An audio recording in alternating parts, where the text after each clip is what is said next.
let's start with a great introduction because you so deserve that, my friend. Aww. You are such a rock star. Thank you. So you are the founder of Upfront Communication. That's not the only thing. You are also an author of a really beautiful, thick book called the Handy Communication Answer Book. So if we don't answer any of your questions today, order this book on Amazon because it is the Bible. Like literally, you cover just about every topic around communication that you can possibly cover in this book. That's my monster. I don't call it my baby. That book, that's my monster. Well, you have two babies. I have two right? babies. Yeah. Two babies at home, you're a mom. You are also a speaker, a public speaker, and you are a communications consultant.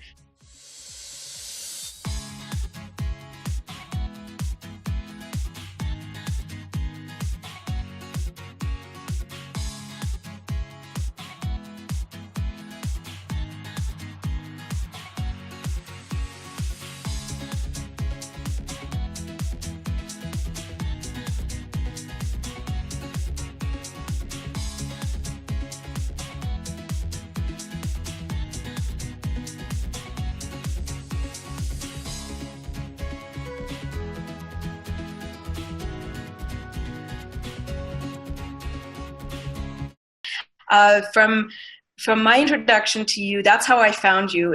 I had attended one of your presentations about public speaking, and I just absolutely loved how you went, your presence in front of the room, your approach to it. It was very, you took all of the anxiety out of it for me, and then I just knew the next step is to, contact you and get in touch with you and start working with you. And that we did. It's been a long time ago now, but your lessons and your inspirations are with me on a day-to-day basis, especially when I do videos, when I do have speaking engagements. I think of you every time. And what would Lauren say? What would Lauren do right now? And then of course I have this Bible, this monster as you call it, to use as my reference when I can't reach you right away. So you do that for a living, right? You help, sorry, let me correct that. I hate that phrase, doing something for a living. You love working with businesses and professionals to lights me up. Help them leverage the power of communication. And that is so fantastic. So how long have you been doing what it is you do? I first hung out my shingle in 2012, and it was a very humble shingle. It was a ad on Kijiji that said public speaking coach. And I just thought, you know what? You've been thinking about this for ages. You have people asking you, Lauren, like people were coming saying, do you help people do this? Do you teach this? You're weirdly good at it. And at that point I had been, informally helping people plenty. And I thought, screw it. I should help people for money. Yes. So I put my shingle out on Kijiji. A couple weeks later, I had my first client, and it was a slow and steady build ever since. So can you think back on what that defining moment was when, I'm sure it wasn't like the first time someone said to you, you're weirdly good at doing this. It was probably a combination of things. But what was like that defining moment that Lauren said, I'm going to just try this out and see if I can. It was, and I actually remember it very clearly. It was when I was still working as a librarian. I was a librarian in a former life. I still work with libraries. I was not a good librarian. Oh, no? No, it wasn't that I couldn't do the work. It's just that I was like, this is okay. But what I was really good at was teaching people and convincing them to learn things they didn't want to learn. I was very good at staff training, and that was mostly what I did within my library work. It wasn't working with the public. It was training library staff on things like how to use the latest database and how to figure out this software. And I was speaking at a conference once. And after the conference organizers, the libraries have a lot of conferences. So the conference organizers were there in my talk, which was about databases like Snoozeville databases. And they came up to me afterwards. They said, that was awesome. People are buzzing about it. They're excited to use these. Most of them didn't think databases could be interesting, but now they do. Could you come back next year and teach us how to give presentations like that? And it was like, wow, there's a giant baseball bat from the universe. And I said, yeah, absolutely. Because by that point, I had done so much staff training that I had kind of already systematized my approach. And I always looked at it from a very technical angle. How do I make a presentation about a topic that I don't like and that they don't like? How do I make it interesting and fun and engaging? So I had done a lot of that figuring out of the headspace of public speaking and that digging down to find what's really interesting or what's really meaningful, really important.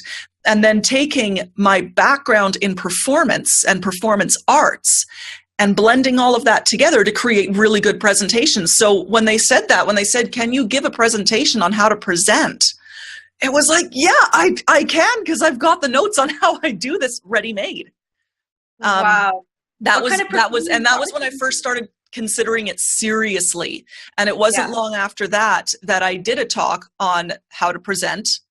And I wrote some articles on how to get your staff to listen up for training that they don't want to do. And they went so well that I said, okay, put out that ad on Kijiji, put out that little freebie classified ad and just see where it goes. So for all of our entrepreneur listeners, how long did it take you to, because I understand that it's not even your full-time gig at this point in time. No. So how long did it take you to build, like you had one response to that first ad that you had out there?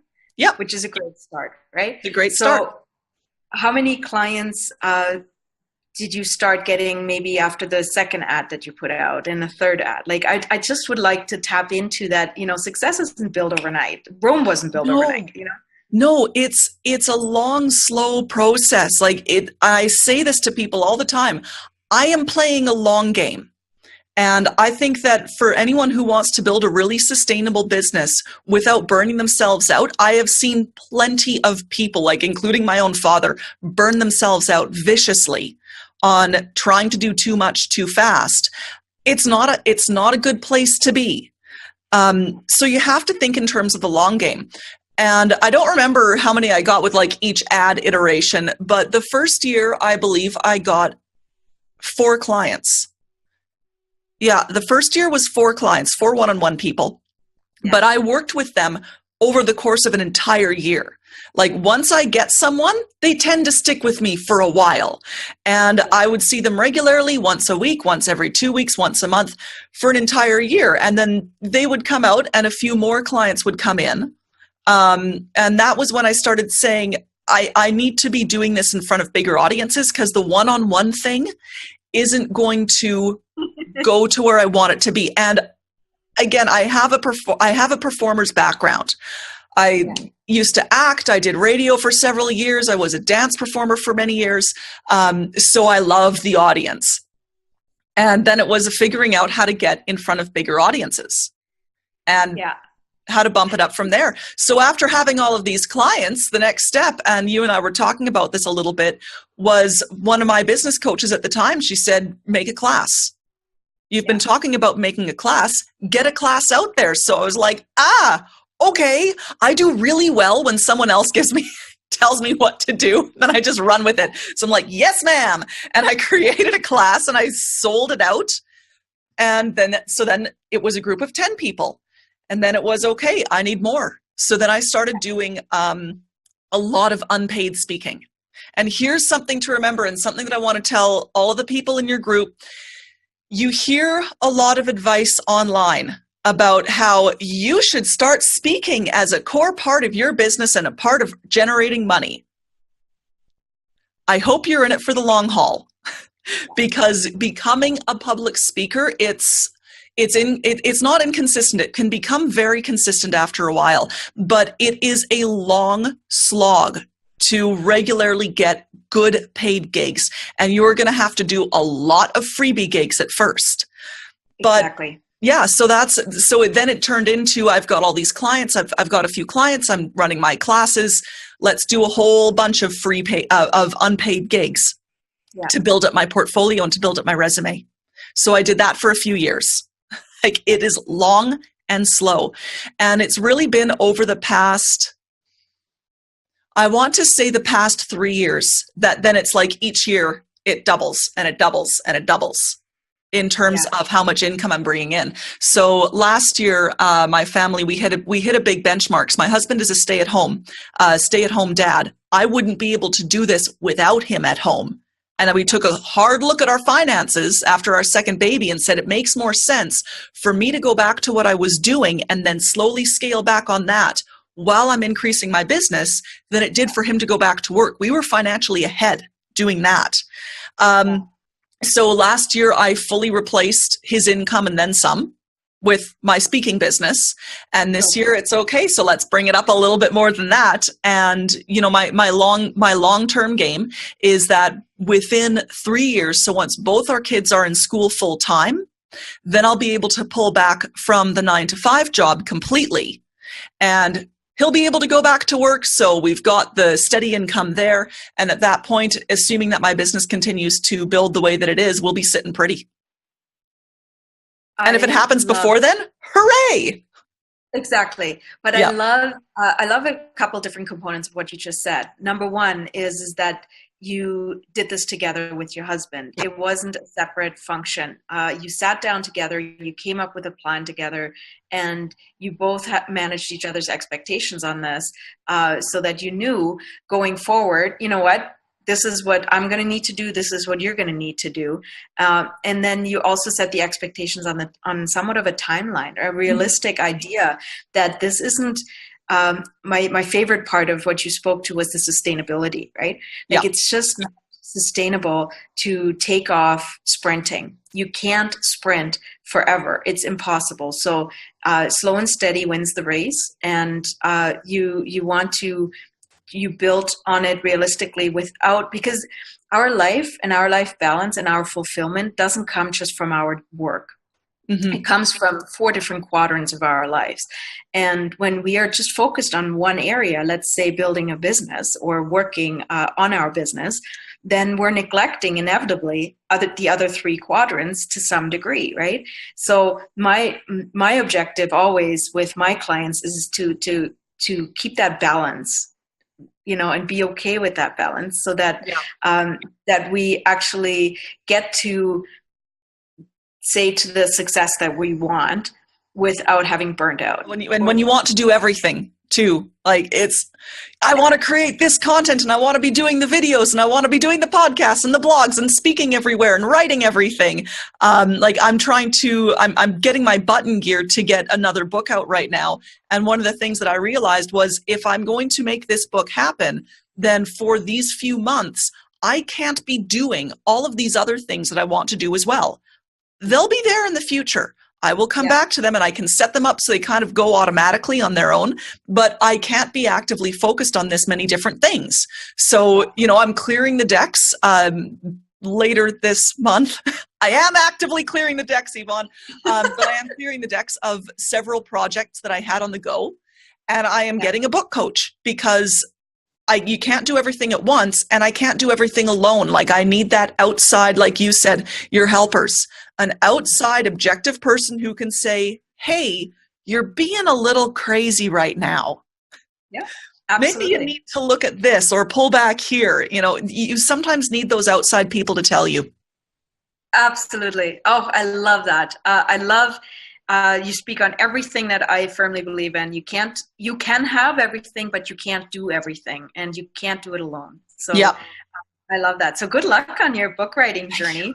You are just such a beautiful wealth of information when it comes to communication, and just such a beautiful light, period, in what you shared about your business too. It's so valuable to hear for myself, but I know also for the women that are listening to this, that, you know, you're so passionate about this, but that doesn't mean that you're going to build a business overnight with this. It's going to take time, and it doesn't matter if it takes time, because you enjoy doing it so much that it doesn't really matter how long it takes. You just follow your heart. Exactly. Yeah. Thanks, Lauren. Okay, take care, Yvonne. As always, the best conversations happen after the episode on yvonnewinkler.com/The Freedom Seeker Show. So go there, leave a comment, and let me know what resonated most with you and why. And while you're there, be sure to subscribe to our email list and become a Freedom Seeker Insider. You will get instant access to an audio I created called The 5 Steps to a Freedom Life, as well as some special content, exclusive giveaways, and some personal updates from me that I don't share anywhere else except maybe texting my BF.